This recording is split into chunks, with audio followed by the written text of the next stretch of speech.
For you new listeners out there, you probably don't remember these other segments that I did. I did these segments called Confessions. Am I the asshole? For the love of music. And those were things that we did when I wasn't coming up with podcast ideas. Like when I couldn't come up with something or I had already did a show, I would do those in the meantime and we would post them throughout the week, right? And lately I've been missing them. And the reason why we kind of stopped was because I kind of got discouraged, right? See, back in the day, Spotify was our parent company with Anchor, right? And that's Anchor is how I use to is what I use to get these podcasts out to you, right? And so Anchor and Spotify had came together, and they were helping me get podcasts out. And so with Spotify as our parent company, we were able to use music under them, right? And so we did For the Love of Music, and then I created intros for Am I the Asshole and for Confessions, right? And I had put a lot of work into these, and they were great and fantastic. But because they just switched parent companies, again, I am not able to use those. So I got very discouraged and just stopped doing them, right?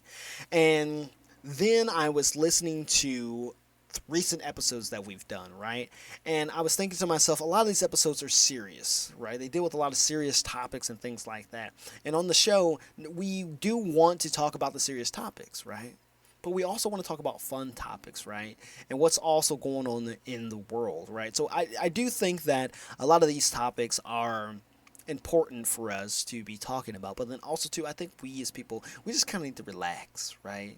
And just think about other stuff. That's why last week I did like the space episode. It wasn't really anything super important, right? It was just a fun topic to do. And so I'm going to bring those back in this episode, right? We're going to do Confessions. We're going to do Am I the Asshole? And there was another thing I found on Reddit where it was called, Damn! That's interesting. So let's get right into it on this week's episode of the Boulder Dash Podcast.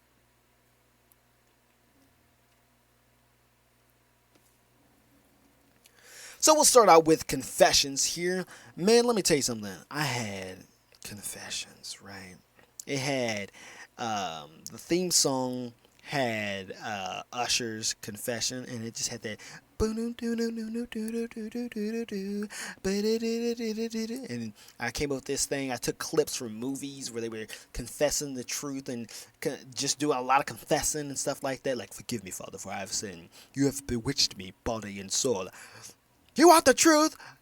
You can't handle the truth type of deal. It was fantastic. It was great. Go back. You can go to Spotify. You can go listen to some of those episodes because those are still up over there on Spotify. So you can go listen to it. But I loved it so much because it was super creative of me to do that. But we're going to do that here today. I don't know where I was going with that. That was kind of an intro. But Confessions is people have a lot of things on their chest, right? And they don't have anybody to talk to. They don't have a brother, a sister, a pastor, nobody to talk to, right? So what they do is they go on Reddit and they put it on Reddit and they ask people, are they the assholes or they're trying to confess these things? I keep getting those mixed up. I don't know why I get those mixed up, but they confess these things here, right? And I've got a couple of them here for you. So let's get on with the first one. This confession here.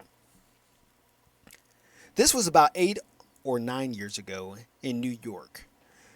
I was about 19 or 20 years old.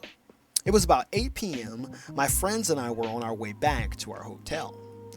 We were in Grand Central Station when a woman approached us, asking for money for a train ride home. I forget, but for whatever reason, she didn't have her wallet. My friends didn't want to help her, so I asked how much her fare was, and she said it was $17 to $18, which was more than I was comfortable lending to a stranger at the time. She offered to Venmo me the money when she got home, but I refused. She started to cry and walked away. I asked if the station attendant could help her, but she said she already tried and they refused. Back then, I didn't think I did anything wrong. Now I beat myself up for not helping her. What was the risk of losing $18 if it could relieve so much stress and panic from her? I'm sorry, lady. I really hope you got home safe. There was this one time me, Zach, and Marcus were having a boys' night out, right? And we were driving around. We didn't know what we were going to do, but we knew we was going to do something. So we stopped at this gas station to get gas, right? And there's this lady, okay? She's sitting up there in front of the gas station asking people for money, right? Now, my boy Marcus didn't want to give them any money. My boy Zach didn't want to give him money, and I didn't want to give him money. But we still wanted to help this person, right? And so we was like, okay, this is a homeless person. What we're going to do is we are going to get them some food. We're going to get them a drink. And then as we started thinking about it, we were going to give them some money, right? We was going to all pitch in and give them some money, right? So we go up to this person, right? And as we leave the store, the cops arrive, right? And they're looking down at her. And the cop puts his hands on his hips and he rolls his eyes and he looks down at her and he's like, Sharon, do you need to go to the hospital again? And my boys and I started looking at each other crazy. We was like, how many times does this happen? How many times does this happen to the fact, one, you know her name? Second of all, you asking her if she needs to go to the hospital again. Like, how many times does this happen? It's just a crazy situation, right? So let's go on to the comments and see what people have to say. Okay, comment 1. 99% chances she was a scammer. Trust me, I live in New York City. Somebody replied to that comment, says, which sucks because I've been in a similar situation and it took an hour and a half before someone believed me and helped me out. More often than not, nowadays, I help people out because I'm fine. But I rather get screwed over 2 to 3 times if it means the fourth person I genuinely help when they actually need it. Someone said, comment 2 says, don't feel too bad. I met a woman in Penn Station over 20 years ago with the same story, except she asked for my address to mail the money back to me since Venmo wasn't a thing back then. I gave her the money and she promptly headed to the nearest bar to spend it, right? Somebody replied to that comment and said, you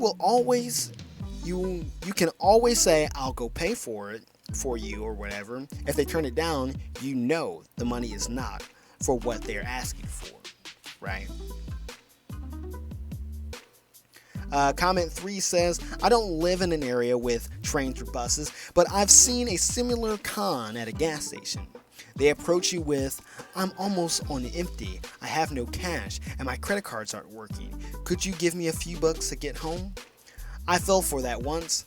I gave the guy $5 and shortly afterward, he asked 2 more people for money before walking off down the road. He didn't even have a car. The next time it happened, I told the guy that instead of giving him cash, if he brought his car over to a pump, I would put a few bucks worth of gas in. He told me to fuck off. Honestly, I would say that about 90% chance that she was just trying to con you out of money. These scammers have a lot of practice and can be very convincing. So you can rest easy with a clear conscience.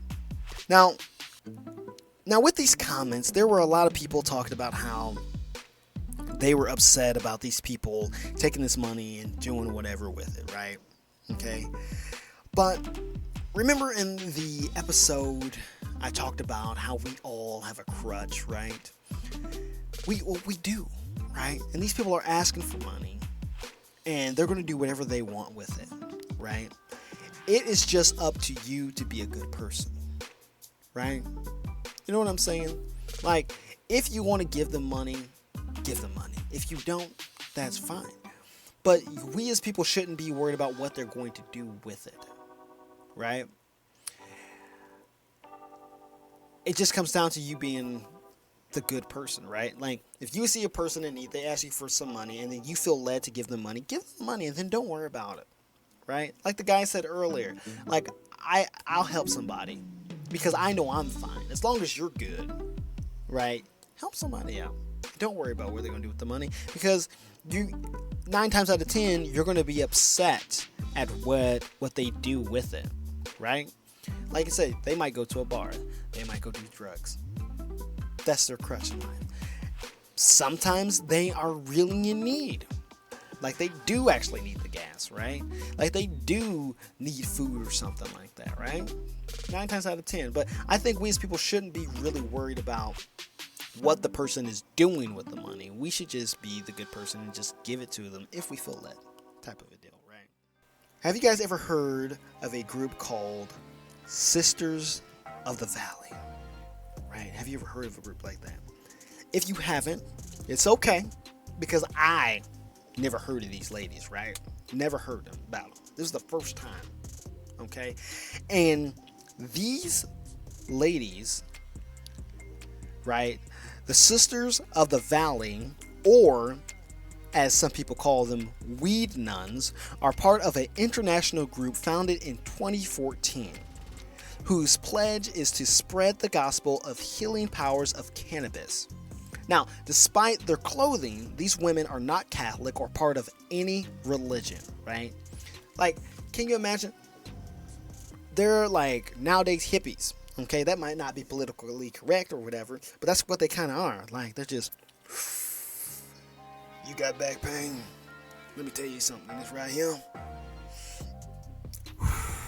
this right here will get rid of your back pain. But that's crazy that they actually have people like this. They are just talking about the healing power of cannabis, right? It's kind of like the holistic. I've met a couple holistic people. You know, they really talk about nature and the earth, and how we can use a lot of things in the earth, like the minerals and things, along with cannabis, can help you through life, type of a deal. And it's really nice to see people like this. Like, they're not just out there, you know, it's just not doobie sticking all of them out there, you know, just in this regular park. These are people who are actually using cannabis to kind of help, you know, heal the world. So we've got the Paralympics going on, right? And this is something I didn't know about, okay? But all these people are amazing in the Paralympics, okay? And these Paralympics are like people with disabilities, not like Special Olympics, right? But these are people who, they might not have legs, or they might be blind or something like that, and they are doing these events. And it blew my mind, because I was just scrolling through Instagram, right? And I saw that these people were doing this, and they were like, yeah, this guy's blind, and he's running, and he's doing the long jump. And I was like, are you fucking kidding me? Like, that's crazy, right? And so I started doing a deep dive and started really figuring out what was going on with this. And here were two people that I found that were very interesting in the long jump. These are blind people in the Paralympics who are running and doing the long jump. Check these videos out. I'm Lex Gillette, 5-time Paralympic medalist, 4-time world champion, and world record holder in the long jump for totally blind athletes. I lost my sight when I was 8 years old. My mom, she was the one who told me that I don't want you to be bound by society's expectations and opinions of what they believe that you can and cannot do. You decide what you can do, and no one else. Nice. Running and jumping without your eyesight is one of the most incredible feelings out there. Wesley, he walks me to that start mark where I begin my run. He'll then jog to the opposite end, which is about 115 feet, 34, 35-ish meters away, giving me the best target possible with his voice and his clapping hands. When I leave the ground, though, to jump and soar through the air, ooh, there you go, and eventually land in the sand, that is my way of defying gravity. I equate gravitational pull to naysayers and people who attempt to hold you down and lock you to the earth. No one is going to lock me to the earth. I'm going to fly. Big breath, get tight. Celebrating Black history is very important.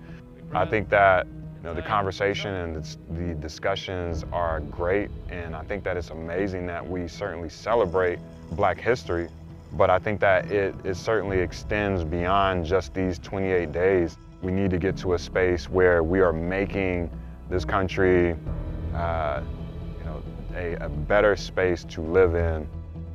No need for sight when you have a vision is a mantra that I came up with. Eventually, I started to notice that it was much more than just something to stamp on a pamphlet or a website. It's my life. At the end of the day, it's not our eyes that ultimately determine success. It's our ability to see that vision, to develop that plan, connect with the right people, and do everything in your power to bring that vision into fruition.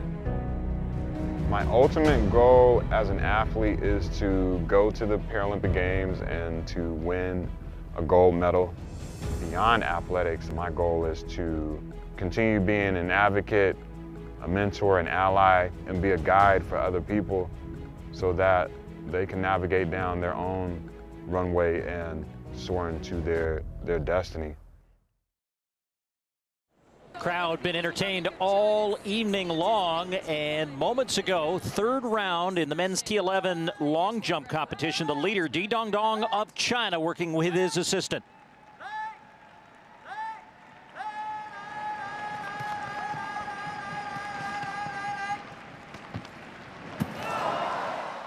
And Amanda, we all reacted to it when we saw this. That was just a perfectly executed effort by the Tokyo gold medalist.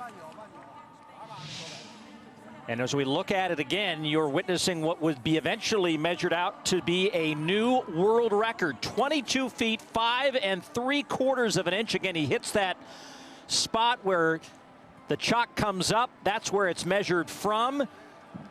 So much of this event is about timing and getting that timing right when you are running down the runway completely blind, hitting that launch zone at the right point, and then taking off and getting that height off of a jump. It was perfect.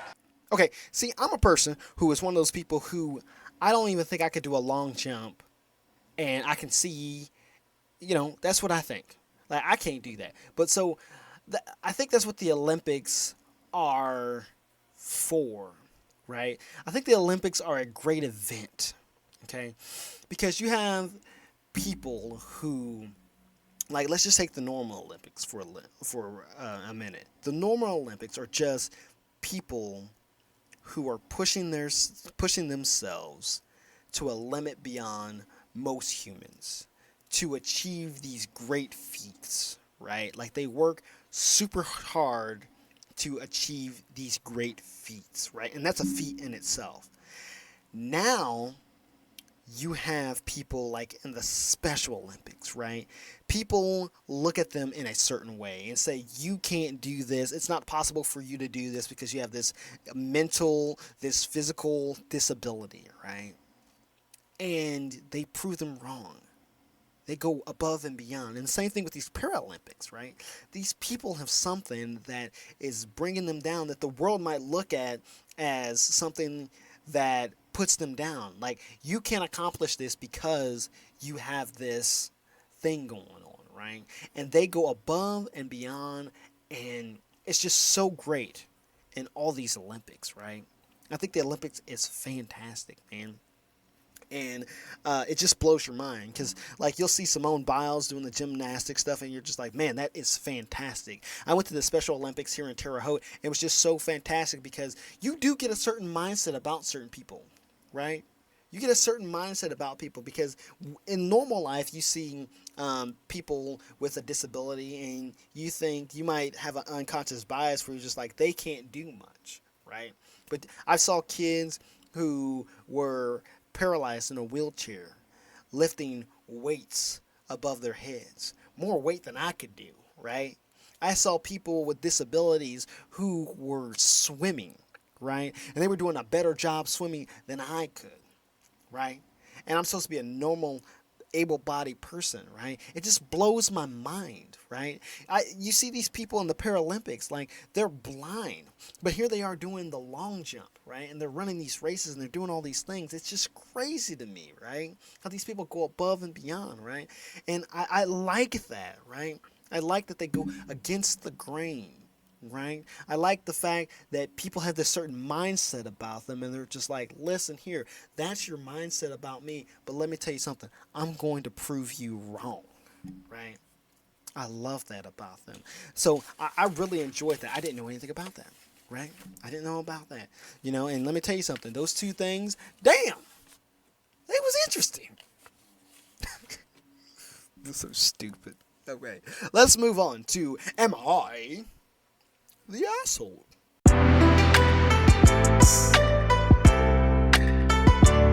So we've only got one Am I the Asshole today, and the question today is, am I the asshole for eating the meal my boyfriend ordered for me instead of what I asked for because he deemed it healthier?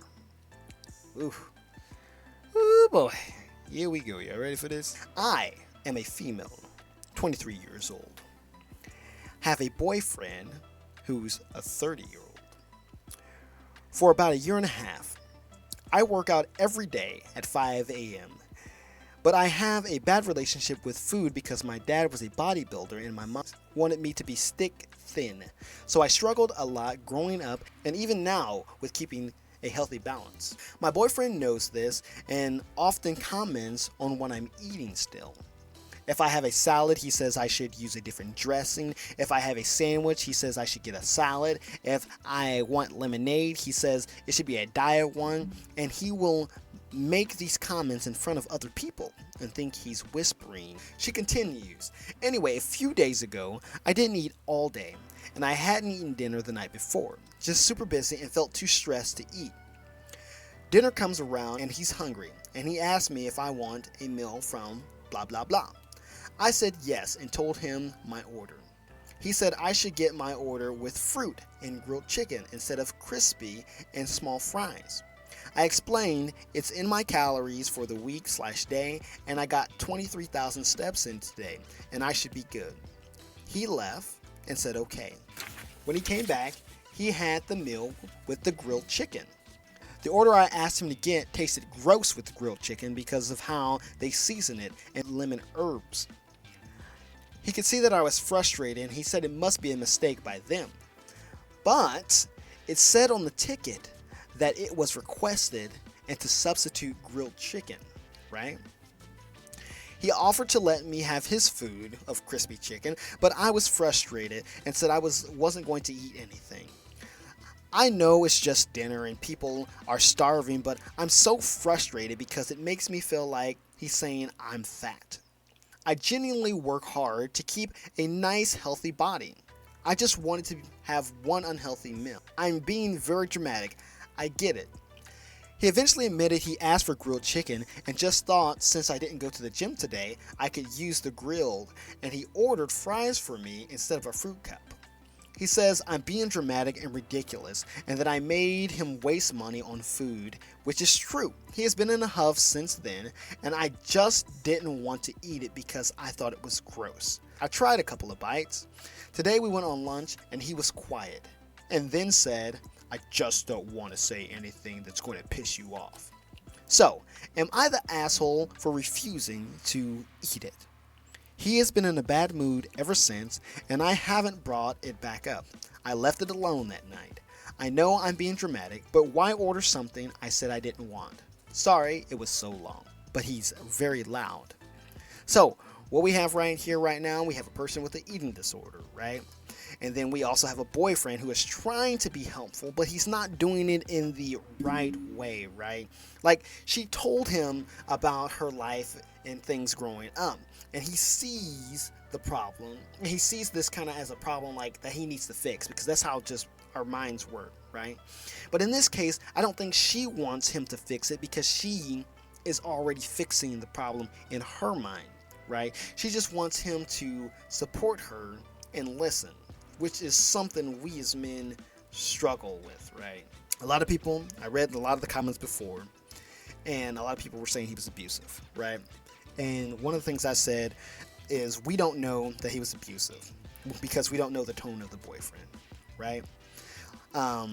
Like I said earlier, he may have been trying to help, but he wasn't doing it in the right way, which means there's a communication problem, as we can tell at the end of this post, right? Now, the boyfriend upset at the girlfriend for not eating the food. I don't understand how the boyfriend is upset at the girlfriend for not eating the food when she didn't ask for it, right?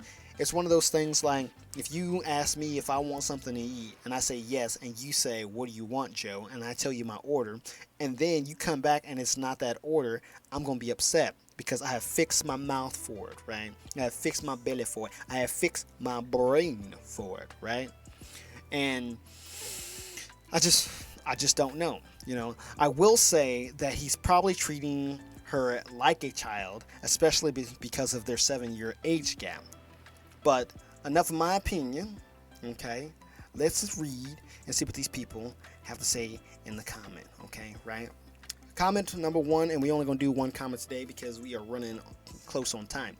You should break up with him. Okay, let me see if I can do. Let me.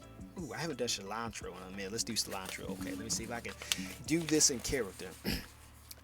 You should break up with him for real. I also think you should go to therapy.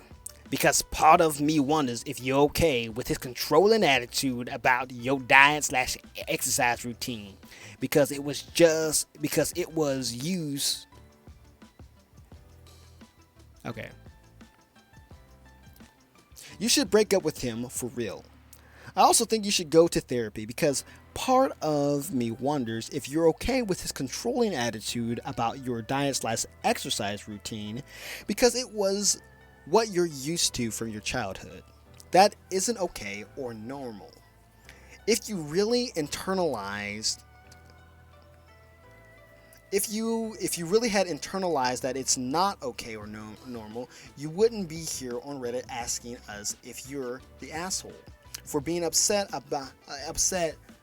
for someone changing your order to something you don't like because they want to control what you eat. The original poster replied, I think I definitely struggle because of my childhood. My mom would put us on 3 liquid diets before vacations, and my dad kept a close eye on our eating habits. Now I struggle with, I guess it's called binging sometimes, and he says he's trying to help me stay accountable so I don't feel so bad about how I look. This is abuse. Somebody said, this is abuse, you need to get away from him. You're exhibiting disordered eating patterns. If you truly want to be healthy, mental health is a huge component. Please seek therapy. And I think he's trying to be supportive. I think he's trying to help. Again, we don't know the tone of the boyfriend. He is kind of a dick for being upset at her for not eating food that he ordered wrong. Like, what is this, the fucking Titanic? If you don't remember, in the movie Titanic, Cal ordered the lamb for Rose, and then the lady said, "You gonna cut it for 2?" type of a thing. Go watch that, Daddy. Go watch that, Daddy. But yeah. So what do you guys think? Is this person the asshole for getting upset that her boyfriend got her the wrong meal? Right? Is she the asshole? I don't think so. But you let me know what you think in the comments.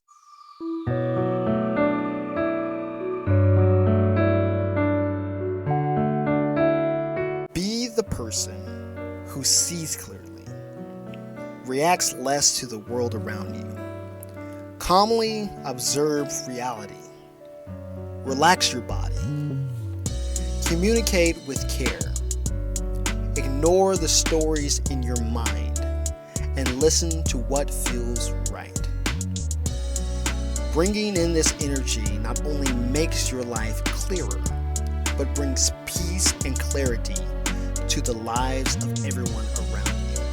That was from Pivot Pathways right there, man. It's really, really good. Because I think a lot of us, we take in this world and we kind of react to it in the bad way type of a deal, right?